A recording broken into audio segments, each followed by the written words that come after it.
International Relations, Diplomacy and Security Analyst Edgar Githua, who is also a lecturer of International Relations and Diplomacy at Strathmore University in Nairobi, Kenya, provided an insightful analysis of the advantages and disadvantages of militarization in the Horn of Africa and the increasing number of seaports in the region. He pointed out that the Horn of Africa has become the most militarized area in the world, as several countries, including global powers, established more than a dozen of military bases in the region. According to Githua, these foreign actors have their own economic, geopolitical, and security interests in the region. As to his remarks, the establishment of foreign military bases in the Horn of Africa is a double-edged sword. And the consequences are both positive and negative.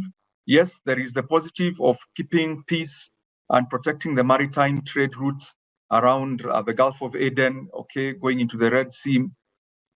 But it could also turn against Africa. For example, if some African countries do not want to do what they are being told, or our interests do not align with all these other global powers' interests, these military bases could be used to stage offensive action against various African countries. On the one hand, the presence of foreign military forces can aid in combating organized crime, including terrorism and piracy, Githua said. On the other hand, militarization presents risks for countries in the region. He warned that if global powers seek certain agreements with these nations and their demands are not met, these military bases could potentially be used to exert pressure or even instigate conflict. Edgar Githua also examined the proliferation of seaports from two perspectives. He emphasized that an increase in seaports could be highly beneficial for African nations, as it would open up new trade routes and enable countries to expand their exports to Asia and European countries. However, the involvement of foreign powers poses a challenge. If these global actors seek complete control over these ports, it could undermine the sovereignty and economic independence of regional nations. If the foreign power wants to control the seaport 100%, for me that is not good. That is the African country will lose part of its sovereignty.